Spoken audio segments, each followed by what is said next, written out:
Good morning. It's Tuesday. I'm getting ready to head to work.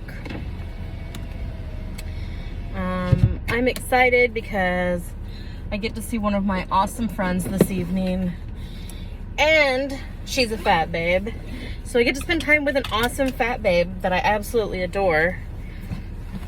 And we're trying out a new to us restaurant that has like really cutesy outdoor seating. It looks like from the Yelp pictures. I'm always excited about that, especially if it's evening and it's like not boiling outside. So yeah. Of course, in the Yelp pictures, it also shows that like most of the chairs don't look like they're gonna be super fat friendly.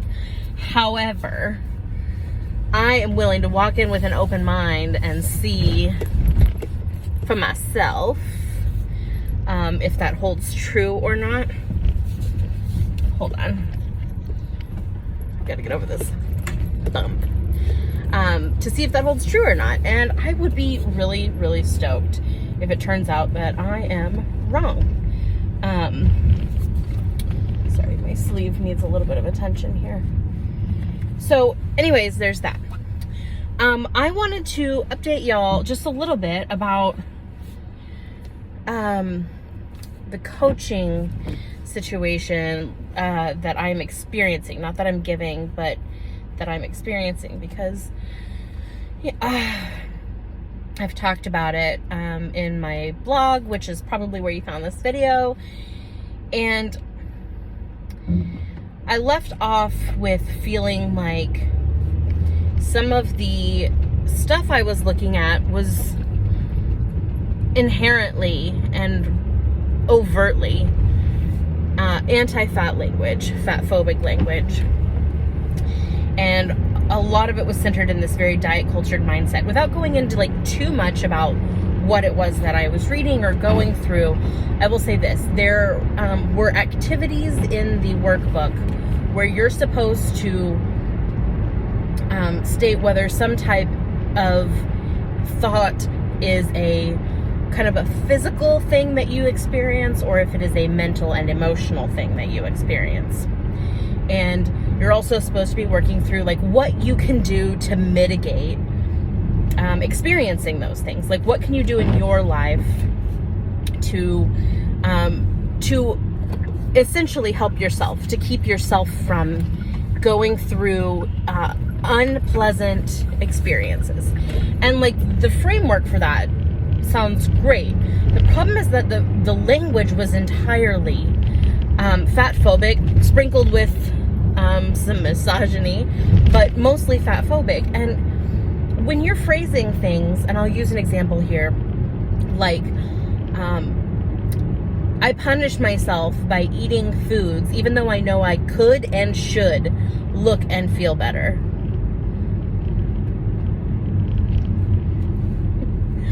I don't even want to begin to break down all the different components of why that phrasing is horrible and the language of it is horrible. But I will touch on the one thing. Could and should look and feel better. Neither one of those applies. Now, if you want to talk about how, okay, I eat shellfish even though I know I'm allergic to it and it will cause a very unpleasant experience later. Okay, that makes more sense. That makes sense to me, because that is direct correlation. And it's not placing any moral value on eating shrimp. It is literally your body reacts very poorly. You know that your body reacts very poorly, and yet you continue to do this thing. That applies. That makes sense. So anyway, I'm going through this workbook, and I literally only got like 4 days into the workbook, which is an equivalent of about 8 pages into the workbook before I could not take it anymore. Everything just really refers back to anti-fat sentiment, which in and of itself is problematic and harmful, especially in a place where you're supposed to be mentally, emotionally diving deep to, better yourself. So, there's the component of it already being anti-fat and fat phobic. Then there's the component of it being tied to something that is supposed to be helping you. And then there's the ultimate component of, it keeps linking back to this idea that you can somehow resolve your physical barriers, your physical pain, your physical barriers is really the best way for me to put it. Any kind of setback that you're experiencing physically is of your own doing. That there are things that you can do, even if it's not of your own doing. There are things that you could and should, quote unquote, be doing to mitigate that. And then we get into ableism. Like, we get into this conversation now about, is that true? Is it true that someone can eat and move their body in a way, eat foods and move their body in a way that helps them feel better? Sure. Generally speaking, there are definitely foods that might be better for your body, especially if we're talking about my example of, do I eat shellfish and I know that I'm allergic to shellfish and I eat it anyway? Of course there would be foods that are better for your body, your specific body.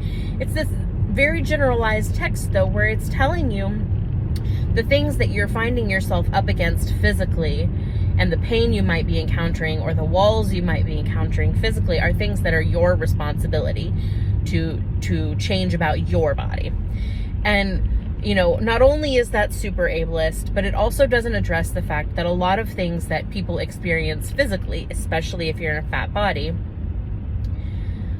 aren't, sorry, the really cute crossing guard waved at me. Whew. Anyway, the things that we experience in our bodies oftentimes have to do with the fact that society as a whole does not respect us, does not make space for us, does not cater in any way, shape, or form to our bodies or our sizes. So I'm going to use a very clear example of this. If you go into a workplace and you are a fat person, one of the things that you might feel going into a new workplace, I should specify, is a little bit of worry about what your desk chair is going to be like.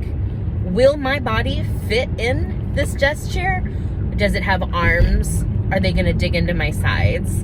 And honestly, unless you work at a place where it's okay for you or you feel comfortable to say, hey, I need a different desk chair, I need a new desk chair, or your boss is the kind that's willing to fork over $100 or more for a desk chair that suits your body and that carries your weight, that is something you deal with on a daily basis. That is pain that your body is in on a daily basis. And it's not because you need to change your body.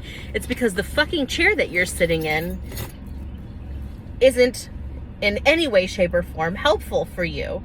Those are very real barriers that we experience. There are things like not being diagnosed for the symptoms we keep going to a doctor about. So long and short of it really is that this workbook,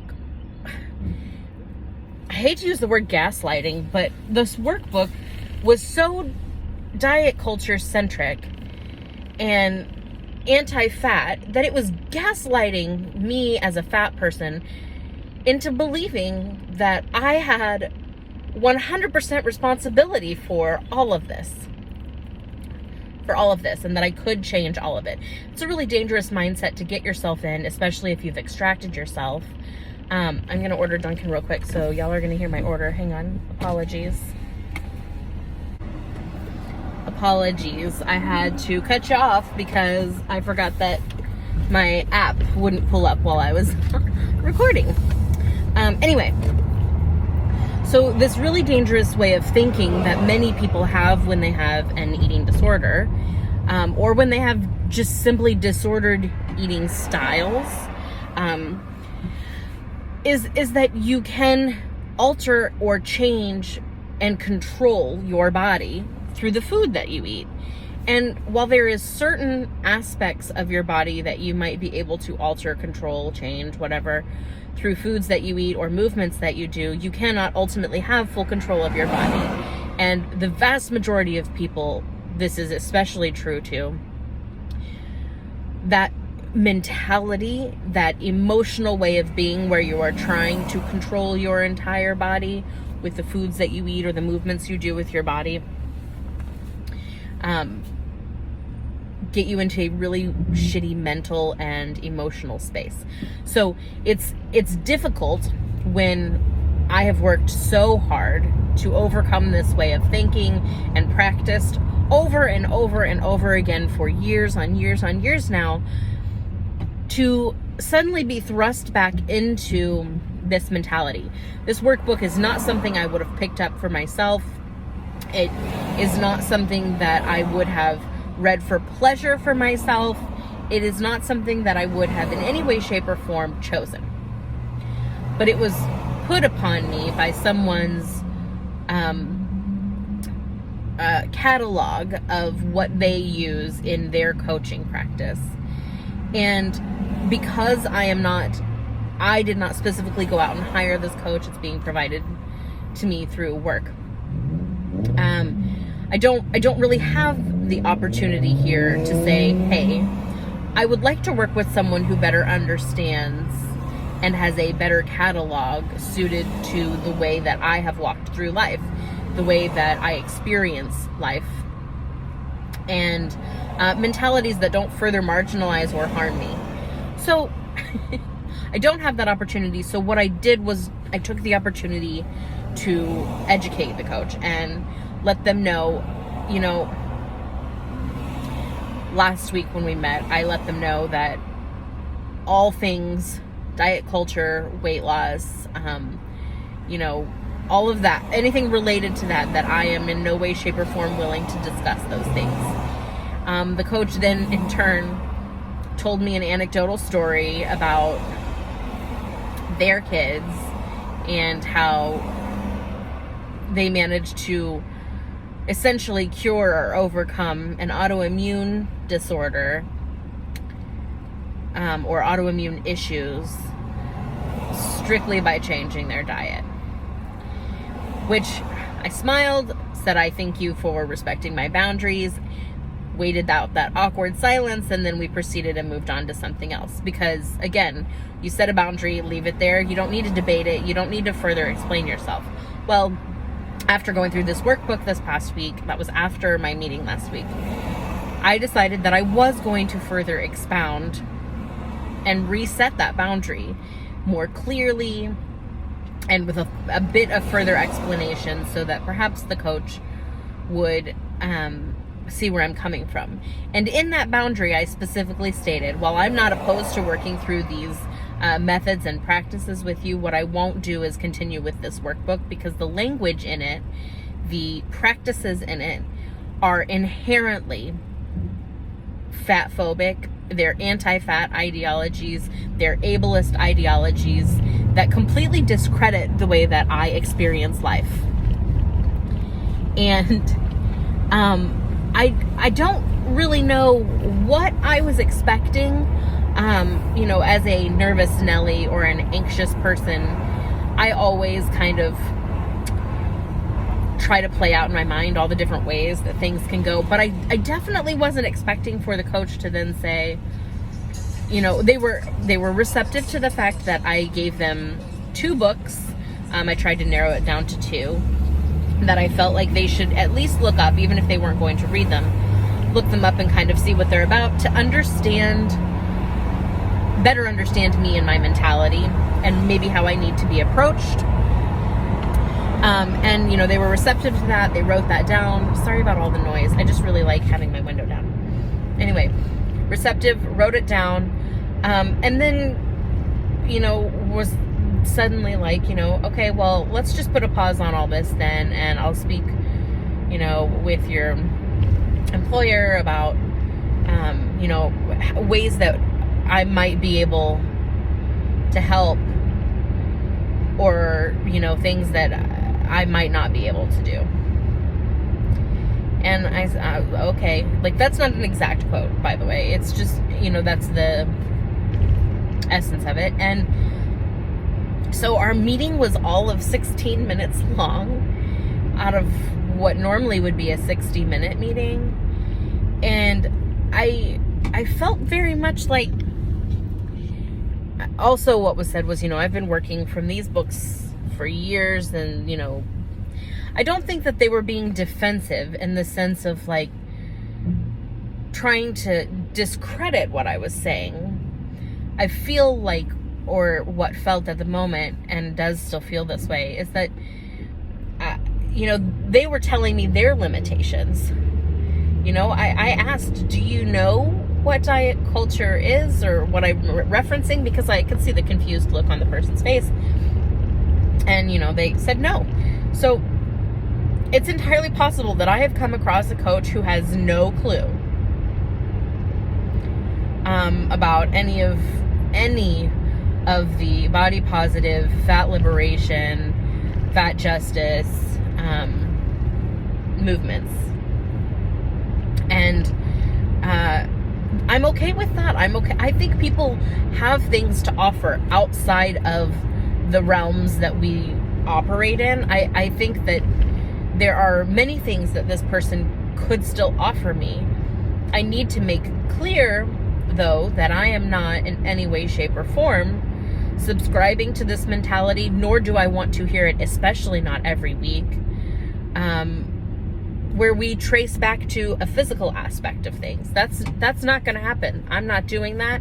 I'm not interested in that. I tried to play along for like a week to see what I could just kind of overlook and what I could just move around. But, even if at the end of the day, it turns out that, Sarah Jo, she's just hypersensitive and she's got a very sensitive trigger point, which that's another conversation for another day. Even if that were true, even if that were the case, even if I were the problem in this situation, it comes to the crux of, if I can't get beyond this language and it is putting me in a state of mental or physical self-harm, it's incumbent on you as a coach to understand that I'm not going to be even able to get to the juice, the crux, the meat of what you want me to learn from this workbook. So I don't know. It's entirely possible that, they paused the session because they wanted to make sure they weren't causing any further harm. And I am willing to bet that that's the case. It just kind of took me aback. And, maybe they're going to take the time to look up the books that I recommended. Maybe they're going to take the time to try to reapproach. I don't expect for them to rewrite their workbook. I don't expect for them to reconfigure their approach with every single person. But I also don't expect that I'm the only person that has encountered this and feels some kind of way about it. So that's what's up. That's the update. That's where we stand. I don't know. There's no resolution because this is an ongoing thing. I don't know what the next thing will be, and I am choosing not to worry about it. I set a very reasonable boundary. I reinforced that very reasonable boundary. In no way, shape, or form am I setting a boundary on learning and growing. I'm simply not going to participate in this type of discussion and conversation. I won't participate, and I won't just be silent about it either. In the ableist, anti-fat rhetoric, frankly the misogynist rhetoric as well, though there was significantly less of that. It's just not for me. So if you're finding yourself in a situation where you don't have a lot of control on who you're working with, or you might have a little bit of control on who you're working with, but you don't have control over necessarily the subject matter, it's important. Hopefully you understand, just like I have to remind myself, that it's important to set your boundaries. You know what is harmful to you. You know that if something feels not right and doesn't feel good and it puts you in a bad mental or emotional or physical state, that it's best for you to not continue it. And it is good for you to set boundaries with people and let them know that. And, you know, their reaction to it is entirely on them, as long as you know what your boundary is and you've clearly stated it and you've done so in a way that is not, I don't want to say disrespectful, but you've done so in a way that presents your boundary clearly.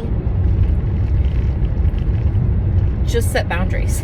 set boundaries. Set them and don't forget them. Don't set it and forget it. Set them and keep setting them until the people around you know and understand where that boundary is. Even if they don't understand the why of your boundary, they need to understand where it is. And if they don't want to respect that, or if they don't know how to work with you with having that boundary, then that's okay. That's on them. It is not on you. So that's where we are. I hope that everybody has a great day, and I am super excited again to be able to meet with my amazing friend this evening and to try out a new restaurant and get my mind off this stuff, right? All right. Love y'all.